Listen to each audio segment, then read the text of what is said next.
चलो, तो हम लोग वेव में जो पढ़ रहे थे, ये पोलेराइज के बारे में पढ़े ना, पोलेराइड के बारे में। तो पोलेराइड का एक लास्ट टॉपिक है, उसी के बेसिस पे मैलस का नियम मैंने आपको बताया था। एक ब्रूस्टर का नियम होता है, एक मैलस का नियम। तो हम लोग पढ़ेंगे मैलस का नियम, जो कि मैं टॉपिक का लास्ट है वो। ठीक, तो टॉपिक का नाम वही रहेगा, मैलस का नियम। अगर वीडियो से बाहर मैं कुछ लिखूंगा तो मुझे टोक देना, ठीक, वो बता देना हाँ सब वीडियो से बाहर जा रहा है। लड़कियों लोग ध्यान देना, मैलस का नियम।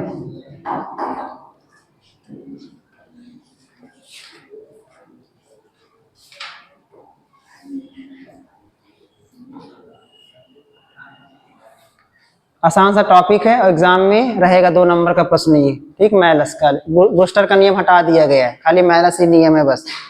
इसी अगर आपको मैलस का नियम समझ में आ गया और चैप्टर समझ में आ जाएगा, ध्रुवण वाला चैप्टर का नाम क्या था, टॉपिक का क्या टॉपिक कौन सा पढ़ रहे हैं हम लोग? पोलराइजेशन पढ़ रहे हैं ना, प्रकाश का ध्रुवण। प्रकाश का, कोई पूछे मैलस ने किया क्या था, बताया क्या था, तो मैलस ने क्या किया, प्रकाश के ध्रुवीय रूप को ठीक अच्छे से एक्सप्लेन किया। मतलब प्रकाश कैसे, अगर कोई प्रकाश फैल रहा है कैसे उसको हम एक लाइन में ला सकते हैं।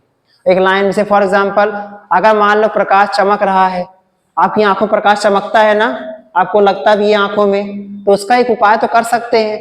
तो उसको मैलस ने उपाय बताया, अगर चमक को कम किया जा सकता है। फॉर एग्जाम्पल, अगर मान लो आपके पास 2 शीट ले लो पॉलीथीन का, पतली सी, उसी का नाम देते हैं पोलेरॉइड। ठीक, ट्रांसपेरेंट होता है ये पोलेरॉइड। क्या होता है ये? पारदर्शी होता है, ट्रांसपेरेंट होता है, ये दिखाई देता है आर पार। समझो आपके पास 2 पॉलीथीन है, पतली पतली सीट करके है। अगर उस सीट को ऐसे मान लो ऐसे करके लगा दिए, पैरेलल ऐसे करके लगा दिए, यहाँ पे कोई टॉर्च मार रहे हो तो लाइट क्या होगी बताओ? इस पार निकल जाएगा क्या? निकलेगा भाई। अरे ये भी ट्रांसपेरेंट है, ये भी ट्रांसपेरेंट है। ठीक, अगर हमने 2 कांच लगा दिए, 2 कांच है, अब यहाँ टॉर्च मारे होगे तो क्या होगा? यहाँ से लाइट पड़ेगी, फिर अंदर आएगी, फिर बाहर जाएगी। हाँ, लेकिन बस निकलेगा प्रकाश, लेकिन उसकी इंटेंसिटी बहुत कम हो जाएगी। मतलब जितने तेज से यहाँ पे प्रकाश एब्जॉर्ब करेगा, उतने तेज से एब्जॉर्प्शन पावर उसका क्या हो जाएगा? कम। इसे कहते हैं एनालाइजर। जहां पे लाइट पड़ता है ना, उसे क्या कहते हैं? एनालाइजर। ऐसा क्या, जहां से यार उसे ध्रुवक बोल देंगे, पोलेराइजर हो जाएगा वो। लाइट जो आ रही है पोलेराइजर, और जहां पड़ रहा है उसे एनालाइजर। वही तो एनालाइज कर रहा है। अगर मान लो इसको एक पेज मान लो ये है मेरा, एक पेज मान लो ये, अब इसको मैं ऐसे ना लगाऊं, ऐसे लगा दूं, अब ये क्या हो गया? परपेंडिकुलर। अब जब लाइट इसके आर पार आएगा ना, इसे कहते हैं क्रॉसित पोलेराइड। क्या कहते हैं? ये पैरेलल पोलेराइड। तो पोलेराइड 2 टाइप का होगा, एक क्रॉसित पोलेराइड, एक पैरेलल पोलेराइड।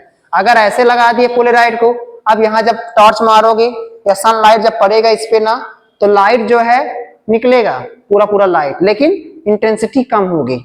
मतलब चमक थोड़ी कम हो जाएगी, रोशनी थोड़ी सी कम हो जाएगी। लेकिन अगर कहीं ऐसे लगा दिए ना पैरेलल, इसे कहते हैं परपेंडिकुलर, लंबवत लगा दोगे तो लाइट पास ही नहीं होगा, अंधेरा छा जाएगा पूरा कर दे, मतलब इस पार लाइट नहीं आएगा। ठीक, इस तरह के एक्सपेरिमेंट बहुत सारा है, आप देख सकते हैं यूट्यूब पे जाके। इस तरह के पोलेराइड का एक्सपेरिमेंट है, चीजें समझ में आया ना? तो इस तरह के क्या समझ में आया? पोलेराइड करता क्या है? क्या करता है पोलेराइड? जो अनपोलेराइज्ड लाइट है, अध्रुवित प्रकाश, मतलब सनलाइट जैसे, सनलाइट को क्या कहा जाता है? अध्रुवित प्रकाश। मतलब जिसका कोई डायरेक्शन ना हो, सभी जगह फैलेगा। अगर सन से लाइट आ रही है अर्थ पे, तो सब जगह फैल गई है ना, कि एक डायरेक्शन में चली गई है? डायरेक्शन में तो गई नहीं है। अगर एक डायरेक्शन में लाइट जा रही है, उसे क्या नाम देंगे? ध्रुवित प्रकाश। मैं बता दे रहा हूं क्या, अगर ये मान लो सनलाइट है, ये क्या है? सनलाइट है। ठीक, सभी दिशाओं में लाइट फैल रही है। ठीक, जब ये लाइट आगे बढ़ती हुई जब एक शीट पर पड़ी, समझो ये क्या है? पोलेराइड। इस तरीके से जब ये पोलेराइड पे पड़ी, समझो एक मटेरियल है ये, कौन सा मटेरियल था वो बताओ? नाम क्या था मटेरियल का? वो ऐसा कौन सा मटेरियल है जो लाइट को पूरा अभी फैला हुआ है यहाँ पे, एक डायरेक्शन में ला देगा? कौन सा था ये बताओ? हम लोगों ने पढ़ा था वो मटेरियल का नाम, भूल गए? टूरमैलिन क्रिस्टल। क्या होता है? टूरमैलिन क्रिस्टल। अरे जो पोलेराइड बनाया जाता है, किसका बनाया जाता है? टूरमैलिन क्रिस्टल। ये क्रिस्टल होता है ये जब इस क्रिस्टल से लाइट पास होगा, पता है क्या होगा? अभी लाइट जब आ रहा था तो लाइट जब इससे पास होगा ना तो यहाँ पे जो लाइट होगा ये ऐसे हो जाएगा, इस तरीके से लाइट हो जाएगा, एक डायरेक्शन में हो गया। देखो यहाँ सब जगह फैल रहा था लाइट, लेकिन जैसे इस क्रिस्टल से पास हुआ, मटेरियल इसे या क्रिस्टल बोलो, अगर इस क्रिस्टल से जब लाइट पास हुआ तो क्या हो गया, ये लाइट बताओ पूरा, इसे कहते हैं यूनी डायरेक्शनल, ठीक, एक दिशा में हो गया लाइट। ये इसे क्या नाम दोगे बताओ, इसे कहा जाएगा अनपोलराइज्ड लाइट। क्या कहा जाएगा, अनपोलराइज्ड लाइट कहा जाएगा इसको।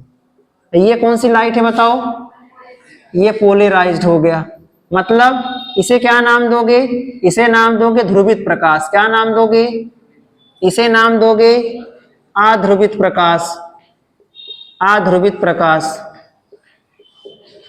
और समझो इसी से हमने क्या बना दिया, पोलेराइड। क्या बना दिया, पोलेराइड, पोलेरॉइड, इस तरीके से। अब ये पोलेराइड हमने कहा था दो टाइप के होंगे, एक पैरेलल हो जाएगा, एक पैरेलल पोलेरॉइड होगा, एक पैरेलल होगा, एक क्या होगा बताओ, परपेंडिकुलर होगा, परपेंडिकुलर।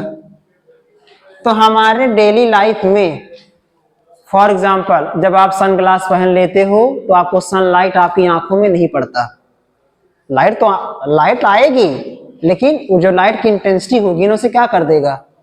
जैसे फॉर एग्जाम्पल क्या आप सभी का अभी कोई किसी की आंख चमक रही है अभी इस लाइट की वजह से, नहीं लग रहा होगा ना अभी तो, क्योंकि चमके यहाँ पे क्या है, प्रकाश कम है। लेकिन अगर मान लो हैलोजन लगा दे भी यहाँ पे 3-4 कमरे में, अब आपकी आंखें क्या होगी, चकाचौंध हो जाएगी, फिर वही बहुत ज्यादा लाइट हो गई है।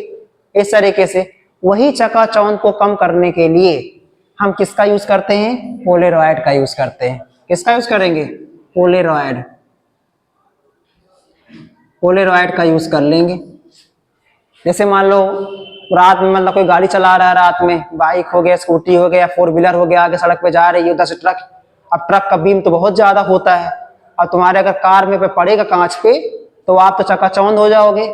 इसीलिए कांच के जो सील्ड होता है, जो मेरा जो उसका जो कांच फ्रंट वाला होता है वो किसका बनाया जाता है, पोलराइड ग्लास का बनाया जाता है। ये बता रहे हैं पोलराइड ट्रांसपेरेंट होता है, ऐसा नहीं है कि हम पूरा ब्लैक काला काला कर देंगे इससे लाइट अंदर जाएगा ही नहीं, रहेगा ट्रांसपेरेंट, लाइट जाएगा, लेकिन जो लाइट जाएगा वो लाइट को एकदम क्या करेगा, डायरेक्शन में कर देगा, वो आपकी आंखों में चुभेगा नहीं। इस तरीके से बात समझ में आया ना। और सनग्लास में भी इसी का यूज किया, कैमरा हो गया। अब कैमरा देखो जब खींचा जाता है, आपने कभी नोटिस किया, अगर मोबाइल से मैं कैमरा खींचूंगा, अगर मैं आप खींचो फोटो तो कैमरा से भी एक लाइट निकलता है फ्लैश वाला, तो अगर मैं जिसका फोटो खींच रहा हूं अगर फोटो खींचू तो क्या आपका आंख बंद हो जाता है क्या, लाइट जलने से, कभी नहीं बंद होगा।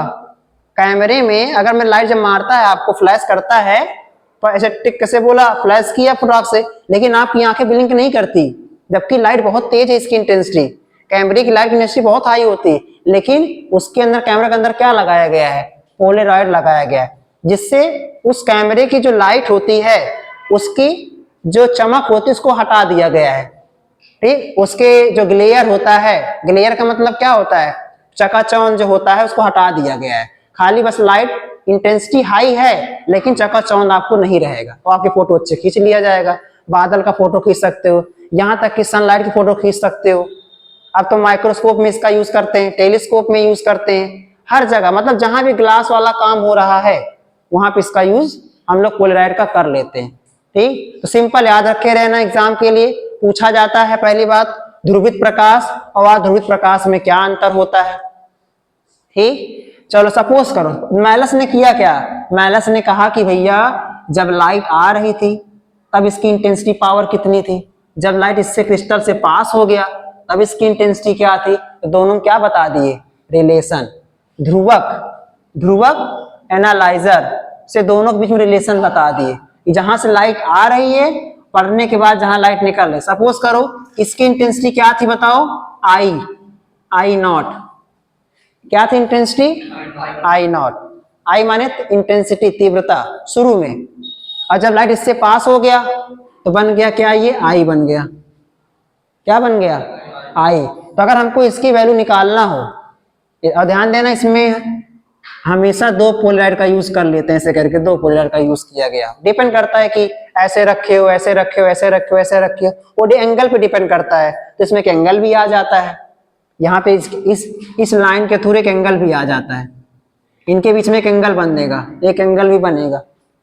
ठीक, तो इन्होंने क्या बताया मैलस ने कहा आने वाली रेस की इंटेंसिटी, आने वाली रेस की इंटेंसिटी जो होता है, ठीक, वह जाने वाली रेस की इंटेंसिटी जो है, ठीक, आई नॉट बराबर I equal to I naught square, I naught cos square theta. I equal to क्या होता है, I naught cos square theta.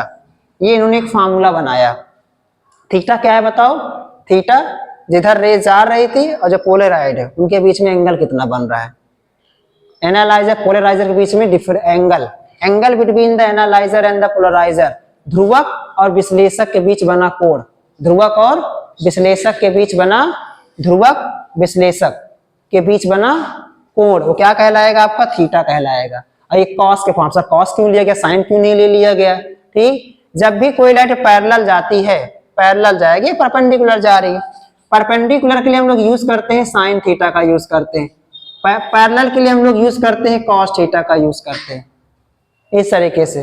ठीक, अगर ये लाइट सोचो इधर लाइट जा रही थी, अगर पोलराइज पे ऐसे करके लगा दिया गया, ऐसे करके लगा दिया गया, ऐसे करके अगर लगा दिया जाएगा, ठीक, तो यहाँ पे एंगल क्या हो गया, जीरो, पैरेलल हो जाएगा, जितना लाइट गया उतना लाइट निकल जाएगा फिर से।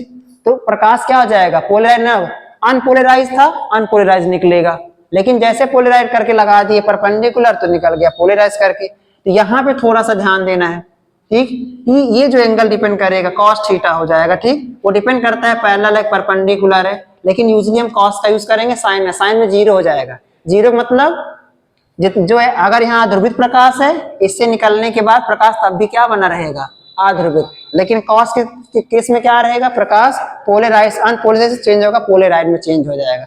अब इसी हमको प्रूव करना है, आया कैसे फॉर्मूला, तो इसको मैलस ने बताया क्या। अब एक यहाँ पे होता है I equal to intensity, I equal to I proportional A square. we know that जो इंटेंसिटी होती है, ठीक, वो आई इक्वल टू क्या होती है, ए स्क्वायर। ए क्या है यहाँ पे, ए माने होता है आयाम, एम्पलीट्यूड, ए माने क्या है, आयाम, ये हो जाएगा एम्पलीट्यूड।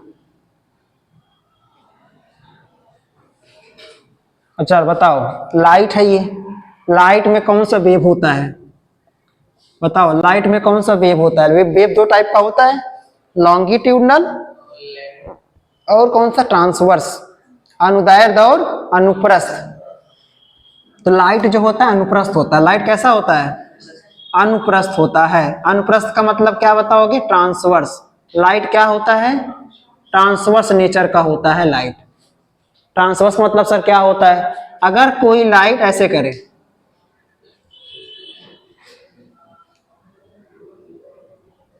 इस तरीके से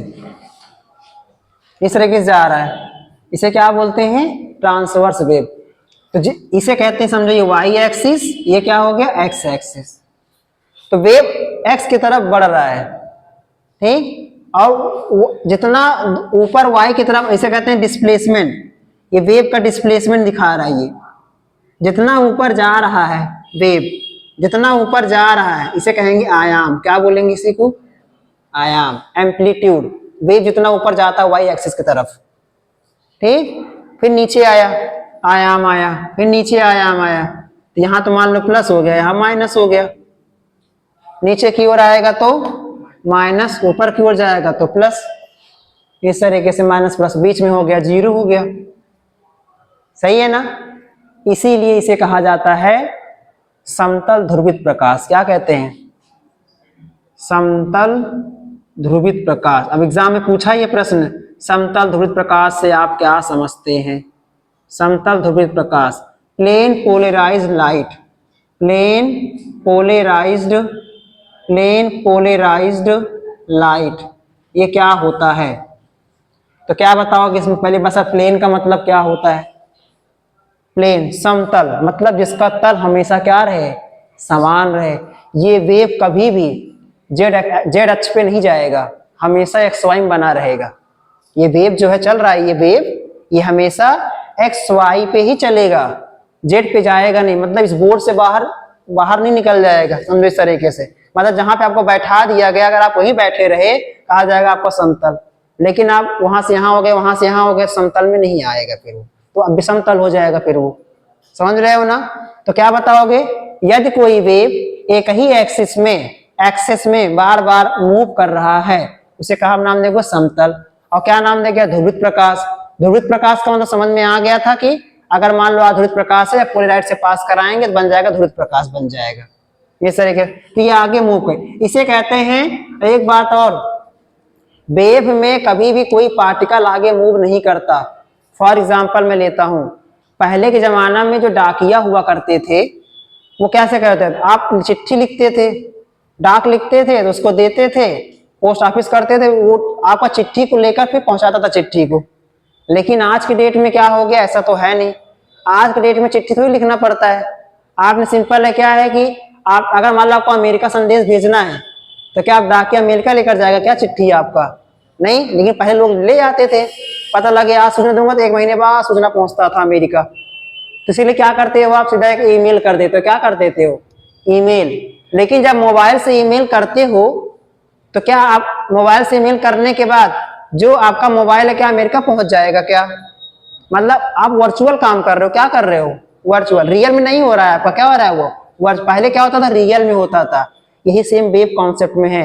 वेव में क्या होता है, पार्टिकल मूव नहीं करता, आपको लगेगा पार्टिकल मूव कर रहा। समझा, आपका जो आपने ईमेल किया था वो ईमेल वहां पहुंच गया बिना किसी के बीच में आए हुए।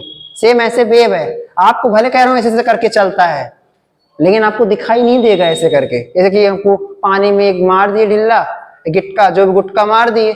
जब पानी में आप कुछ डालते हो तो पानी में क्या होता है, मान लो ऐसे वेव आगे तरह से ऐसे आगे बढ़ता गया बढ़ता गया बढ़ता गया, ये थोड़ी तक पानी वहां कम हो जाएगा।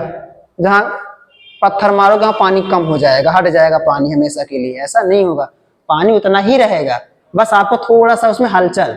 तो कोई पूछे वेव का मतलब क्या होता है, वेव का मतलब हलचल, डिस्टरबेंस, जिसमें पार्टिकल जो होते हैं डिस्टर्ब हो जाते हैं थोड़ी देर के लिए, लेकिन रहेंगे अपने ही। सब यहाँ पर दुनिया कुछ भी हो जाए, रहोगे तो अपने घर में ही ना। मम्मी से नाराज हो गए, पापा से नाराज हो गए, लेकिन डिस्टर्ब होने के बाद भी उन्हीं के साथ खाना पीना है, उन्हीं के साथ सोना है। समझो कि क्या है, वेव है भैया, वेव होगी एकदम। ठीक, इसका ध्यान रहे। चलो तो इतना हो गया, मैलस का नियम समझ में आ गया ना। फार्मूला याद रखे रहना, I = I0 cos square theta. सबका मतलब समझ में आ गया। I0 का मतलब क्या हो जाएगा, I0 का मतलब जो लाइट शुरू की जो लाइट थी, intensity of initial light, intensity of initial light, ये I0 हो गया। जैसे ये प्लेन से पास होगा, इस पोलराइज से पास होगा, ये हो जाएगा I बन जाएगा इंटेंसिटी, इस तरीके से I। और ये थीटा क्या है, जहां से लाइट आ रहा है और पोलराइज पे जहां पड़ रहा है उनके बीच में एंगल, क्योंकि पोलराइज डिसाइड करता है कि लाइट पोलराइज होगा कि अनपोलराइज्ड होगा, इस तरीके से। ठीक, चलो फिर इसको कुछ में नोट करना है, नहीं मैं सही से लिखवा देता हूँ आपको अब। तो फाइनली ये रहा आपका मैलस का नियम, इसको लिख लेते हैं फटाक से।